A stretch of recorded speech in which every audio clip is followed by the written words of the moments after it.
The plan was always to move to US, but then I checked the fees, the requirements, and I was like, okay, hold it. We cannot do that. That's why I chose let's go with the English speaking country, which is UK and Ireland. How was your family's reaction to it? They were against it. They were like, you are getting a job offer, so why not take it? Why do you want to, move out and then take up a loan? I'd say in Ireland, if you're living in Dublin, then the expenses are pretty high. You can expect 60 to 75% spending on your rent itself of your salary. The investment you put into this makes sense to you at this point, right? So guys, welcome to the latest episode of Leap's brand new podcast series. So before we get started with everything, can I have a small introduction from the two of you? So a brief introduction about myself. My name is Sudeep and I currently work at an early stage as a product and growth person. And I've been in this role for the past 7-8 months. And apart from work, I also create content. I love traveling. I have been to a lot of places. And generally, my career path has been very diverse. Yeah, that's a very brief introduction about myself. Thanks, Sudeep. So hi, I'm Tanmay. I am currently based in Ireland. I'm working as a senior data analyst. I've been here since past 3 years. So I came here as a fresher and then did my master's degree here from University of Galway. So that's when I started creating content in 2024. Career, relationships, growth, fun. Sometimes you have to give space to one thing and let the other wait. Yes, Maslow's pyramid. And yeah, that's pretty much it. What was your reason to choose Ireland, by the way? There were 2-3 factors. First, course duration. It's 1 year course. Second, tuition fee. Comparatively, it is much cheaper here. And third thing was language barrier. So choosing European countries, there are English taught courses, no doubt on that. And they do respect you speaking English. Everything is fair enough. But then you need to know the local language to just make friends. That's why I chose let's go with the English speaking country, which is UK and Ireland, more or less to some extent Netherlands as well. But then back then that option didn't pop up as much as it is now. So I was like, okay, let's move ahead with Ireland, and the university rankings was pretty well. But one thing that I have realized now is it doesn't matter which university you study in, as long as you have the skills, you have the projects, and you have the network. Okay, so then it makes sense why, based on all those points, you wanted to go ahead with Ireland. Could you maybe just tell us more about all things finances, like the costs, your process of getting the loan, and how is everything? I think banks have all the university ranked as A, B, C criteria. So if you are going to a top tier university in a top tier country, then you might get lower interest rate. So I took a 25 lakh loan, out of which 21 lakh something, ballpark 22 lakh was the tuition fee. Then 15,000 for IELTS exam. My flight tickets were expensive. It was 70k because I did last minute visa registration. And for visa, I think it was 15,000, 17,000 roughly. Miscellaneous expenses like getting new clothes, getting a good warmer jacket, getting a raincoat and everything. So that would be somewhere around 10-15,000 because I had to get the new bags as well, traveling bags, suitcase, everything. So that's how I would say the next 2 lakh went in. 1.5 month I had no part-time. So again, that was 1.5 lakhs there. Major chunk of your expenses would be your rent, would be your housing, Wi-Fi, rent and everything. You can expect 60 to 75% spending on your rent itself of your salary. If you're working part-time, that amount can even go up to 80% sometimes. Sudeep, what is your general perception of study abroad? If I just put it point blank. So right when I finished bachelor's, which was also in data analytics, I somewhere took a course to study for GMAT. I paid for it. I went for classes. I was really interested to see if right after that, the next thing I would do would probably be a master's.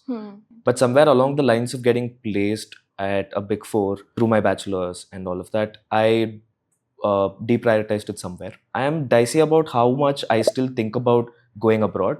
I thought I would just come over here and see how it worked well for a person who did it either ways. Were you in a similar position after your bachelor's, Tanmay? For me, it all started during my 11th, high school. The plan was always to move to US because I was very much, intrigued by how things are, how technology moves really fast back there in US. So that was one chain of thoughts. And then that's when I started doing my research around how can I get into US university for my undergraduate. But then I checked the fees, the requirements, And I was like, okay, hold it. We cannot do that. Then I went up, did my undergraduate from Pune itself. Growing up, I was interested in coding, everything. But then when I enrolled into engineering, I was like, okay, I think I was more into the fun side of person than the, coding side of things, where it's like, okay, let's go party, let's go do fashion show, let's do extracurriculars rather than sitting in a class lecture and, all that. Until COVID happened, because now all the events are done. You cannot go to these events and do fashion shows or whatever. And then I realized I was a person who went from being interested and then not interested and then again being interested in this whole coding and application development, web development. So why not build a club around the whole thing in the university, where I can bring in people who are not interested or make this whole technical aspect sound interesting. A friend of mine said, what you can do is you can take this exact service and you can sell it to companies. And I was like, yeah, sounds good. Like, we can make some few bucks around it. Since I was doing the business, I had this whole perspective. I was like, okay, I know how things work in India, but now I want to know what is the change of mindset, basically. And while at it, I still was like, okay, is there any other way that I can go out? Then again, when I was comparing the fees with the time duration of the course, with the job perspective, with the visa situation, everything, and I was like, okay, let's stick to UK, Ireland, Europe. Makes a lot of sense, Tanmay. I just wanted to ask if the investment you put into this makes sense to you at this point in time. It has been pretty much good, because now I have the global perspective. So I'm working in a healthcare domain. Now I know how things work outside of India. Here, everything is centralized. So how central healthcare system works, that perspective opens doors to any country in future. Like, if I decide I want to go to UK, I can take this resume and literally apply to NHS. If I decided to go to UAE or somewhere else, I can literally use this as a leverage. So Tanmay, how did you start your career in Ireland? When I came here, I had only two goals. First is landing a highest paying part-time job here. I did that by applying to random store, applying to a bunch of stores, going onto the website and just doing that. And once I had the part-time job, next goal was to land a full-time gig before the exams or before graduating. There's a great story here as well. So basically what had happened was our course director sent an email saying, we are looking to form a team of 5 members who are willing to, represent university on a global level in France. And it was clearly mentioned that anyone who requires visa should not apply. I was like, okay, I will still ask the professor, you have a look at my CV, you have a look at my skill set. If you still think that I won't be able to add anything onto the team, then reject me on basis of that. But if you are rejecting me on the basis of that I won't be able to get the visa in time, please don't do that. It is my responsibility. Whatever happens, I will get that Schengen visa. And then I was selected. Technically, the Schengen visa appointments, you don't get it like easily. It usually takes 3 to 6 months. You cannot just go and sit and apply. So again, got the email address from the French embassy website, emailed them explaining my situation, that I want to represent this. This will be a game changer in my career and blah, blah, blah. I got an invitation from the French university. Can you just have a look and can you give me whatever is available? On Friday, I sent that email. I get an appointment on Monday. How cool is that? Like, in 2 days. Usually it takes 3 months. So that's the power of networking. That's the power of sending cold emails. That's the power of following up. So you never know what will pan out in your favor. It's just maximize the delta. If you think you are deserving enough, go for it. That's it. I just wanted to know, what do you feel is the difference, like the delta that you've achieved by doing a master's abroad, whereas the other people who probably do it, like inside India? I would say the overall network and the exposure. And while saying that, I mean by putting myself out there in a whole new country, in a whole new place, basically. If it was India, I think what I've noticed is, first of all, ease of life.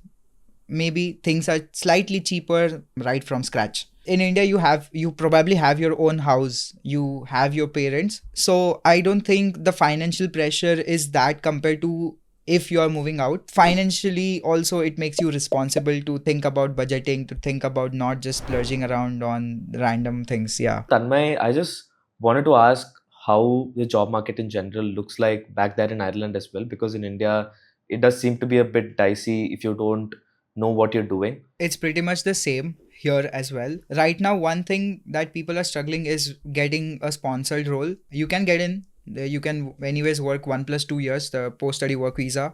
There are a lot of rules and regulation that the company has to prove that there is a diversification. They are firstly preferring the locals and then EU union guys and then others. At a micro level, it won't be the case where, directly this will be asked. But if you see broader perspective, those are the rules. I think for freshers right now, it's slightly trickier because the threshold limit, the salary threshold is one of the criteria that you have to meet this salary criteria to get sponsored from the company. So that has increased. So I think for experienced person, it's a good option, but for fresher, it might not be a good option. But Tanmay, did you ever reconsider your decision of moving to Ireland? Well, yes. There was a time where a lot of things were changing. A lot of my friends here, university friends, housemates, roommates, were moving to a different city, to a different country for job. That is when I felt, okay, I think I should go back to my parents, back in India, back home. It's because, if you are in an uncomfortable situation, you tend to move or gravitate towards the comfortable situation, which is clearly what I was doing. But it's just what you do with that feeling, what you do with that thought is all. So yeah, I do feel that regret. I do feel I have a younger brother. He's like 8. There's a 8 years difference. So that childhood bond where I would have taken him to school or we would have done some mischiefs and everything. I missed on that, but I think it's okay. I do regret about it, but it's okay. I chose this. And what has the best memory for you been so far when it comes to living in Ireland, studying abroad?